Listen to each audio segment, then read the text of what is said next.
everyone, and welcome to the Darkest Hour. I'm your host, Amanda Jane. Tonight's episode is both extra spooky and extra special, because tonight we've got a special guest, one of my favorite channels on the YouTube, storyteller extraordinaire, Papa Scare. Definitely check out his channel. Definitely subscribe. I've linked his channel in the description, and honestly, friends, you won't be sorry. I couldn't be more excited for tonight's show. We've got a healthy mix of horror ranging from experiences with the living and experiences with the unknown. So, let's get started, shall we?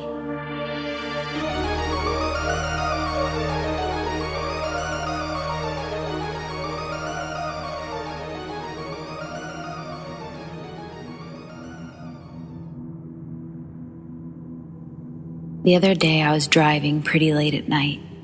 I know the area well. I drive this route 3 or more times a week, and it's a relatively straight shot. Only 2 turns. I was driving and my car started acting strange. Turned off in the middle of nowhere. I turned it back on with no problems. I kept driving, and after about 5 minutes or so, I realized I literally had no idea where I was. I kept passing these farm things with huge stalls and lights, but without the actual barn. It's hard to explain. My GPS stopped working. I had no idea what road I was actually on. I literally had a full-blown panic attack and started crying. So I parked my car and I rolled the window down to get some air and gather myself. As I cried, I heard my cry being mocked in the field. I stopped and went silent, and it also stopped. Then, after like 2 seconds, it started crying again. I've heard of skinwalkers, and I was totally convinced that's what it was. Literally never been so scared shitless in my entire fucking life. I just started zooming down the road in hopes that I'd find a town and that I'd be able to start driving again when it's daylight. After zooming for I don't even know how long, I hit a set of train tracks and my car turned off again. I stopped, opened my hood, checked my oil, as that's all I know how to do, and I got back in my car, started it, and it worked fine. I started driving for a few minutes and then bam, I'm right in the middle of the small, unincorporated town that I'm pretty familiar with. But it's much further from my last known location. Drove home like normal. Checked my car out the day after with a code reader and it was fine. I told one of my friends about it and he said something about the back rooms, which is not real. It's just like a community that writes a story, if I understand it correctly, but truly, I think that's what happened to me. My car died and I quantum jumped into a different space and heard an entity. Now I'm wondering if that stuff is fake or if it's a mixture of people's experiences, fancied up for easy reading.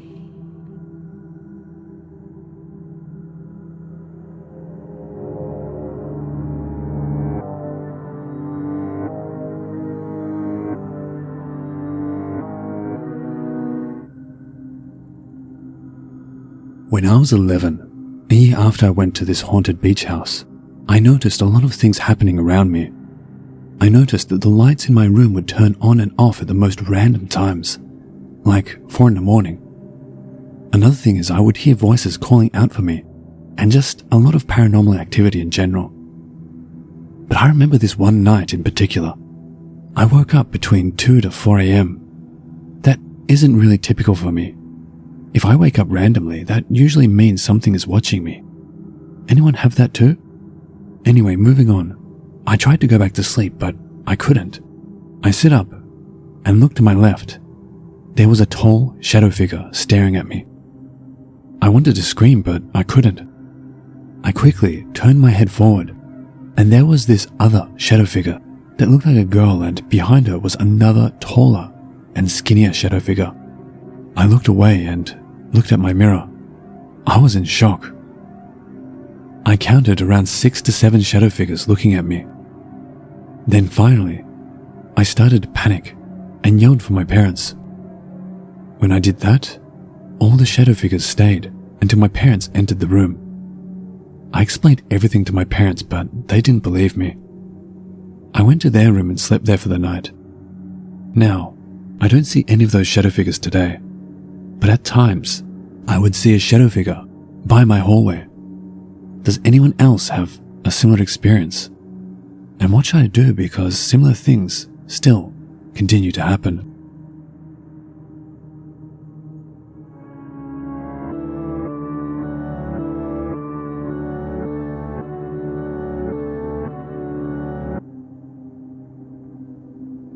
One morning after a sleepover, my friend Jay went to the bathroom.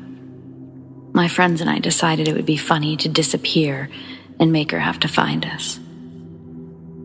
We decided to go out into the backyard and hide inside the shed. Once Jay was done in the bathroom, she went downstairs and realized that we were not down there.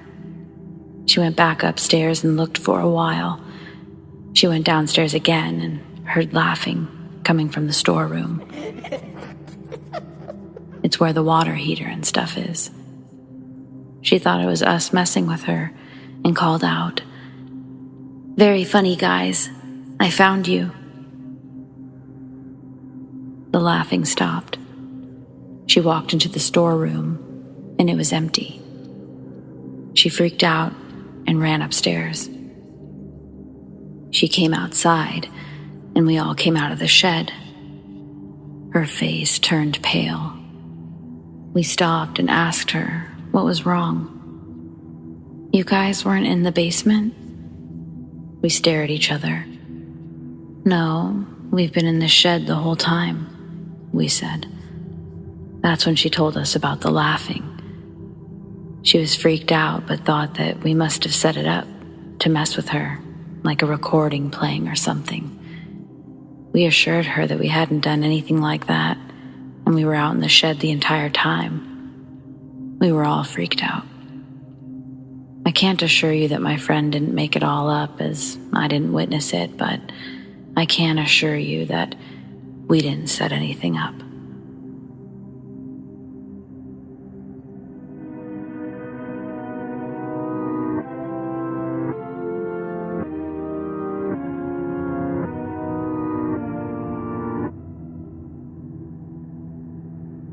I don't know where to start, so I'll just dive into it. Many people won't believe me, I know. But what you will hear here is 100% true. I just want to know what you guys think about it. Since my childhood in Hungary, many weird things have happened around me. I have many stories, but I still don't really know what is going on. When I was 6, I almost choked because I swallowed a coin. And I remember I saw myself from the outside. Maybe it's just a child's imagination. I don't know. Then other strange things started to happen. I was watching television alone in the room not too long after the choking incident, and the TV just dropped off from the cabinet without anyone touching it. Back in '93, TVs were very heavy. Sometimes things would move around me, but no major things like this happened again. Then there was a little gap until when I was 13. I read some article back then. It claimed that you can step out of your body with 2 easy steps, which is to close your eyes and listen to the noise in your ears. If you concentrate on the static noise, it gets louder and louder, and at the end it puts you in this state where you can sort of exit from your body. I did start practicing it. There were times the noise was unbearable, and I never could do the full exit. But something happened. After months doing this, one night I woke up to a huge hit to my face. When I opened my eyes, my body was 20 centimeters away from the bed, and my body was basically bent backwards. I ran out of my room to my parents, of course, but they didn't take it seriously. They kept saying I was dreaming, but I felt the hit. I knew it was real. Needless to say, I stopped with the whole exiting my body thing, and after some sleepless nights, I convinced myself it was just a dream. 3 years passed without any issue when I was brave enough to do it again. I shouldn't have, but I did. I don't know how many times I tried during this time, but one night I was alone in my room playing FIFA on my PC. Around 11 p.m, my girlfriend texted me, asking me when I was going to go to bed, so I was done with my game and turned off the PC and turned off the lights. I took my phone and started to text, "Hello, my darling." The moment I typed, I heard some old lady voice saying next to me, "My darling." I jumped out of the bed, turned on the lights, but as I did, the bulbs blew, so it was dark again. I ran out from my room and to my father. This time I didn't say anything about the experience, just about the exploding bulbs and that I don't want to sleep in my room because the splinters from the bulbs might be also in my bed. To this day, I still can't explain what happened that night. I moved to a different room, and after 2 years, to a different country, the Netherlands. This is when shit just got even more real. Thanks to my luck, I moved into a haunted house in Geldrop. Not a joke, it happened. No time to finish that story right now, so until then, I really want your opinion about this experience in the comments section.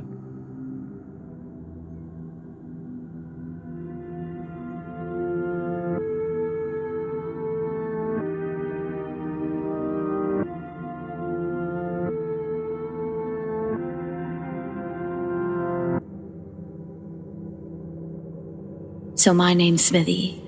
My best friend is Red, and Red's mom is Lola. We're in our 20s, but Lola is 50. Lola started seeing ghosts when she was about 19. The whole experience was very traumatic. She stopped seeing them when Red was born. Both Red and I were in college when we saw our first ghost. I'll post that story another time. What I will say is that we saw a shadow person. It terrorized us for an entire week, and even threatened my life in a dream. Red and I went our separate ways for a couple of years. I really didn't experience anything paranormal, but Red did. She would often wake up to feeling like she was being watched, or she would see a shadow in the corner of her room. That didn't stop when we moved in with each other 2 years after the shadow person incident. I forgot to mention that Red, she was around 19 when she first started experiencing the paranormal too. We moved into a basement suite in the ass end of nowhere. The first day in the new place, Red saw something crawling on the ceiling. Over the next 2 years that we were in that place, she would wake up to feeling like something was watching her, but she would never see anything. I once heard footsteps walking from our laundry room to the living room, where I'd fallen asleep on the couch. The laundry room is beside the living room, and the couch is right beside the entrance.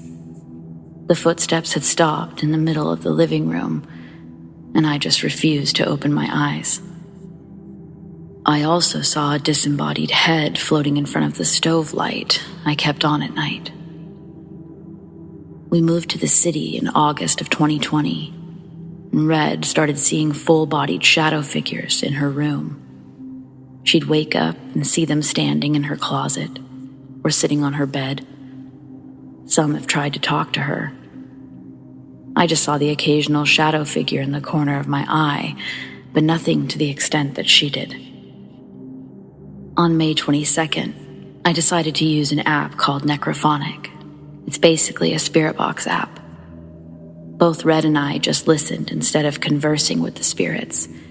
We didn't really hear anything aside from hearing our names a couple of times and a few creepy phrases. I had recorded the spirit box with my iPhone screen recorder, and I put them in an editor where I slowed down the audio.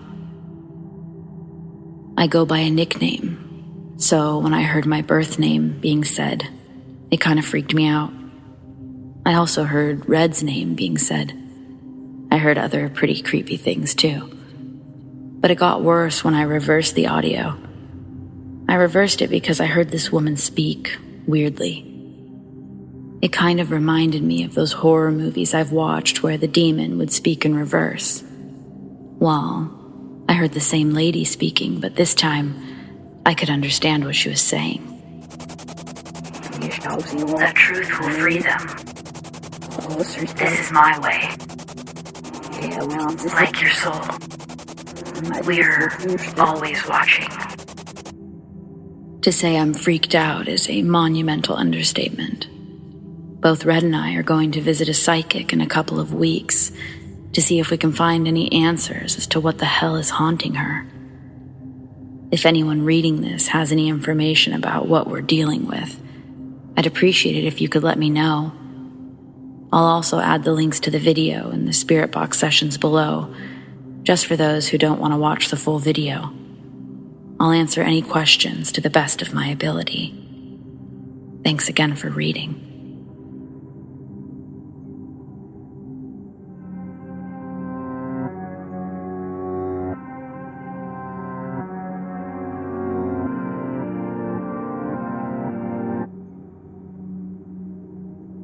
I was sitting in my recliner last night, which is by a window, when I heard a man's voice just outside whisper, "Yo, he's still awake." However, it was a very loud sort of shouting whisper, as one would use to scold a child in church. I am a strong guy, and do have the means to protect myself, but in my vulnerable state I felt true fear. I froze for a few seconds, then got up and looked out the window, but saw nothing. My house is in a heavily wooded area, so they could have got to the forest before I got to the window. The blinds were closed but not shut, so yeah, it just freaked me out. I'm going to adopt a dog today from the animal shelter, cause I need a friend to watch my back and give me that heads up when he hears them the next time they come. However, I just want to say it's rare. I feel every hair on my body rise in terror.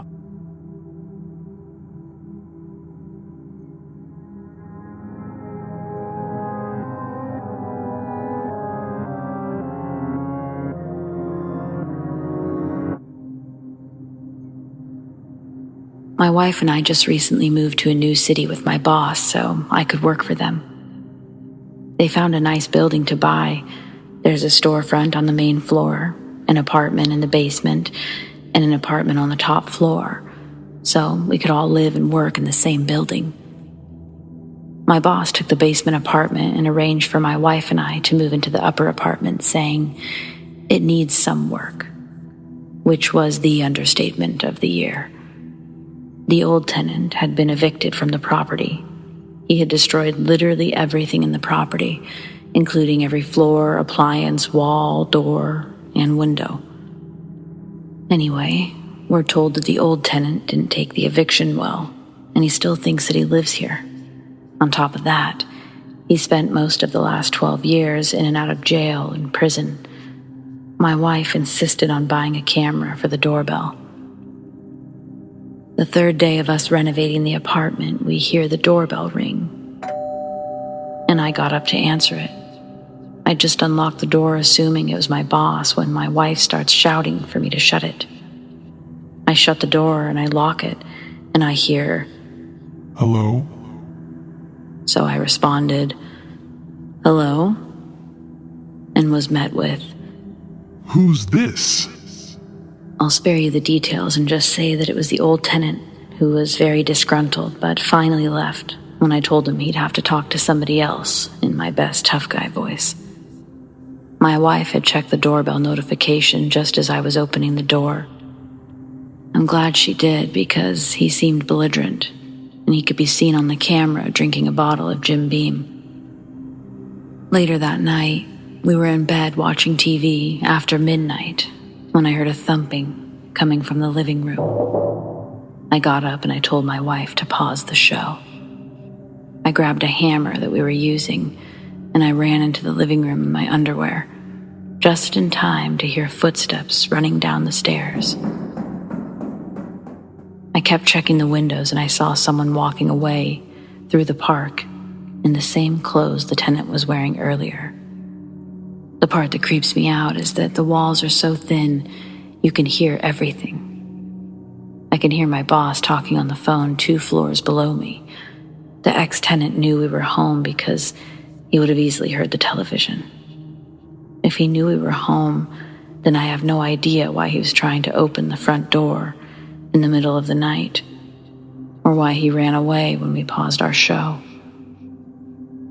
Sorry if the story isn't as creepy as others on here, but this incident was a few days ago, and I haven't been able to sleep well ever since.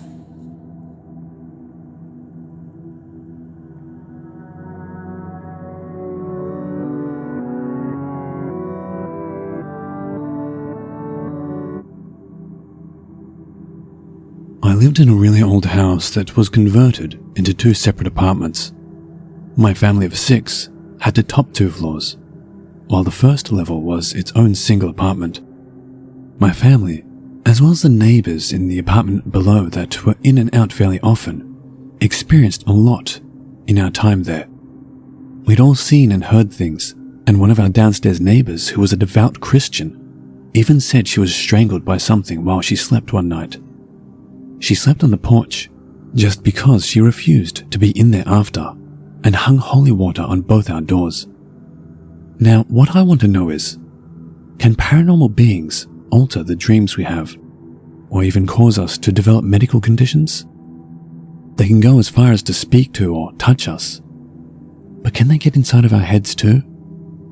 I'm not sure if I'm making any sense, but while I was living in that house as a younger child, I had these wildly violent, demonic, or just dark and trippy dreams nearly every night, and that stopped after we'd moved.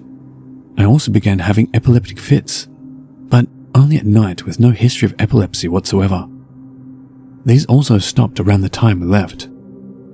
I think about this a lot, wondering if something was actively messing with me there or if it was just a coincidence.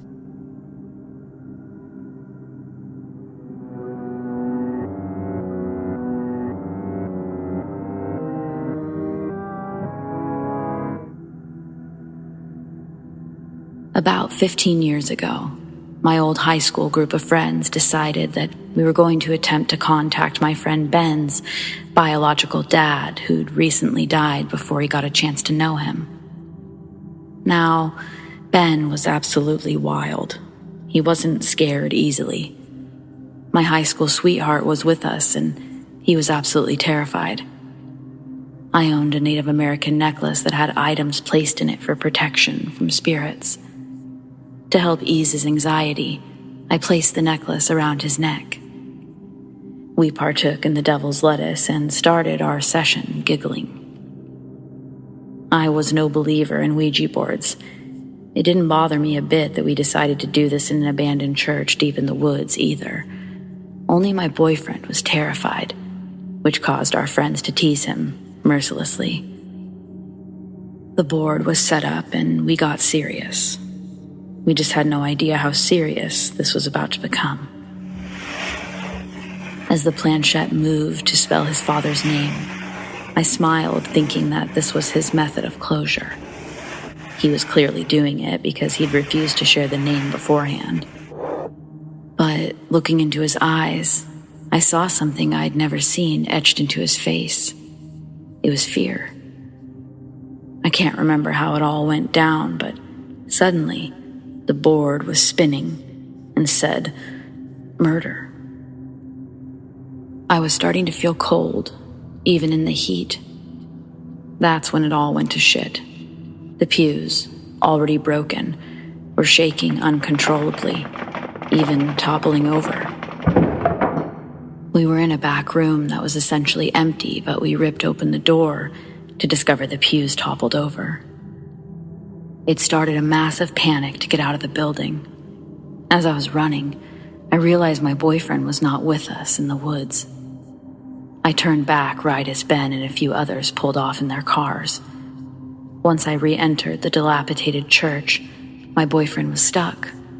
Literally stuck to the floor, screaming. The building was still shaking. It was ice cold, and it felt like a sock had been shoved in my mouth. I remember my best friend helping me carry him out of the building, Within an instant, he had his wits about him and refused to talk about what had happened. He looked like he'd been through war. He opted to keep my protection necklace on, citing that the demon may follow one of us. We never really talked about what happened. That was very strange for my very open friend group. We knew it wasn't an earthquake because we lived just an hour below the Blue Ridge Mountains of Appalachia and never get quakes that could move furniture. And to be honest, I felt something dark around me until a cleansing 11 years later, after the scariest haunting I'd ever experienced happened. I don't know what we released or even have a clue how that could have been a natural event. Something threw those church pews to pieces, and we never went back.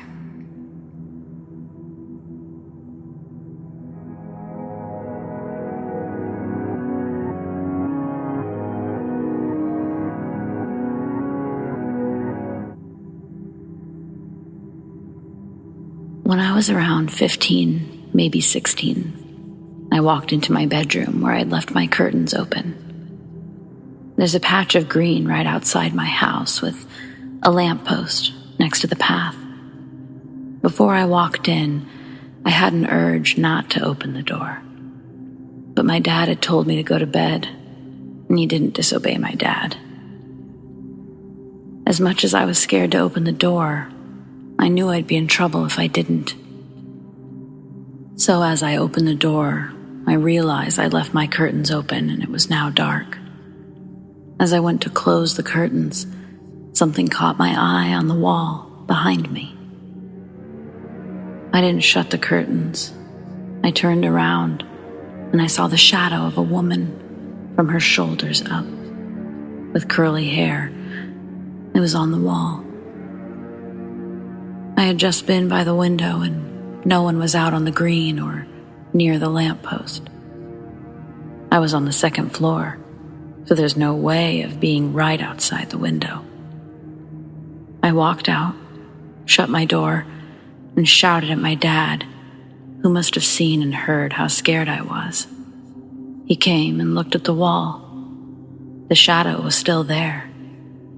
He checked outside the window, and he went white as he turned to look at me. He trembled and said quietly, "But there's no one there." He suddenly shouted at me that I was to stay in my sister's room. It was right next to mine. It also had a window looking onto the green. She had no shadow. The next day, my dad brought a woman around, and we were told to leave, and she looked at me, concerned.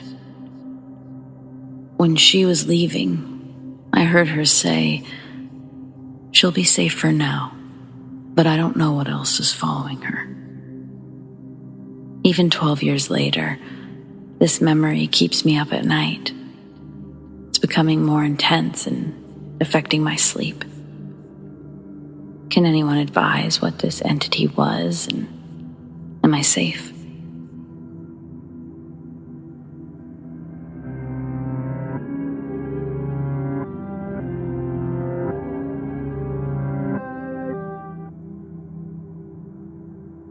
This happened about 2 years ago.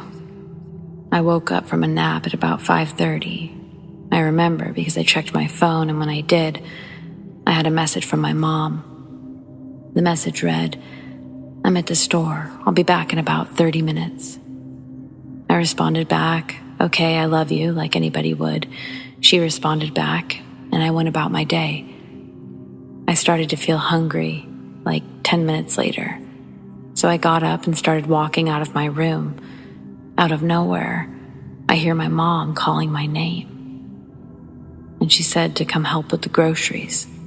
I said, "Okay," and I asked, "Where are you?"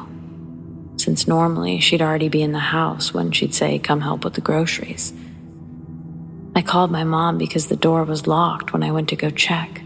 So I figured I'll call my mom to see if she yelled from outside or something.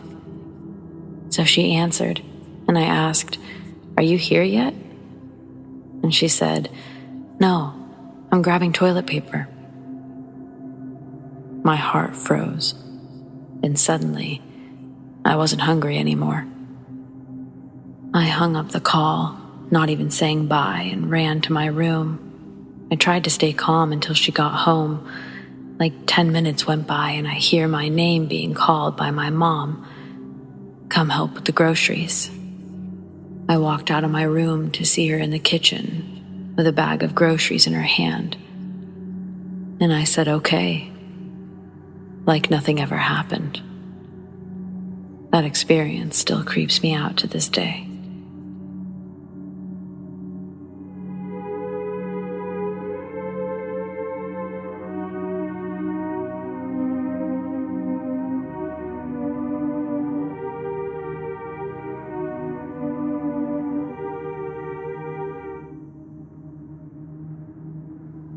This is an experience my girlfriend had when she was younger. Around 2010, she was at her grandmother's house. It's an old single-wide trailer in the woods. It belonged to her great-grandmother before, so it's around 40 years old.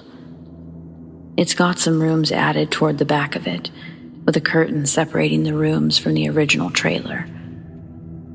In one of the rooms in the back, the windows are covered with some sort of clear plastic, and then blinds over that. The wall that the windows are on is covered in Raggedy Ann dolls, since her grandma is an avid collector of old dolls. In the room is a bed that sits opposite to the windows, which are toward the farther side of the trailer. And outside of the window is a pretty large clearing before the woods start. That night, she was laying in bed, facing the window, while everyone else was in the living room, which is the next room over. The blinds on the window were open this night, and as she looked out, she saw a tall male figure walk up to the window outside.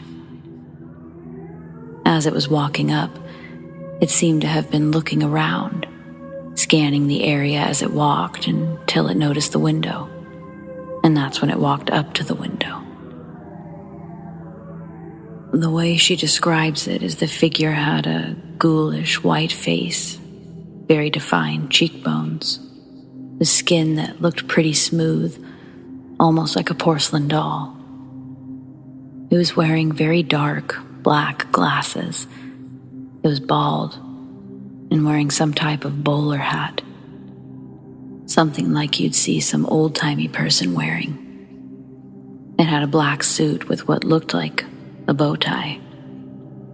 It was holding its hands in sort of a propped-up position, with fingers interlocked and its hands across its upper torso. It seemed to have also been wearing a gold watch. Its body was pretty skinny, enough to be noticeable since the suit that it was wearing was pretty loose. When she saw it, she felt really creeped out, since that trailer has a history of paranormal things happening, a lot of them having been experienced by her while growing up. It kind of just sat there and stared at her for a few minutes, until she finally got the courage to get out of the room.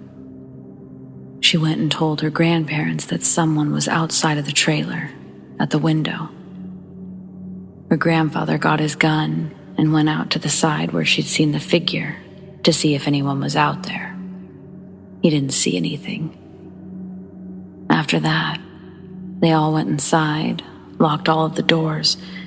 She ended up staying in the living room with her grandparents, and it wasn't seen again.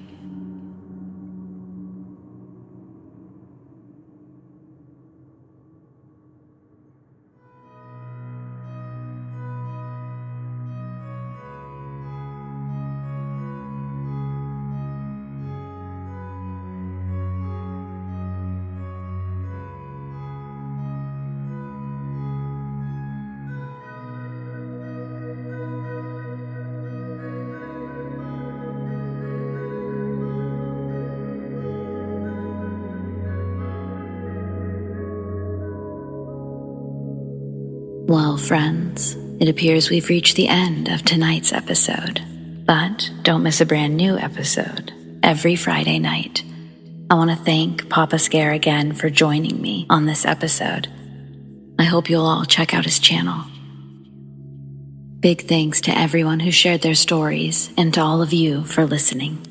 Don't forget to like this video, subscribe to The Darkest Hour, and tap the bell so you never miss a thing. I sure do appreciate all of it. Huge shout out to all of my patrons for their unwavering support. MISANTHROPIA, Shane Q, Monica L, The Dark Cosmos, Zoe Watt, Shelly B, Rat Girl, ALISHA S, and ERIN G. If you want to support The Darkest Hour in other ways, consider joining my Patreon. Check out patreon.com/thedarkesthour, or click the link in the description to learn more. You can keep up with me and all things Darkest Hour over on my Instagram at thedarkesthouryt, or if you prefer, follow me on Twitter at AmandaJaneTDH. Do you have stories like these? I'd love to share them. Send them to me, AmandaDarkestHour@gmail.com, or on the Darkest Hour subreddit, The Darkest Hour YT. Stay spooky.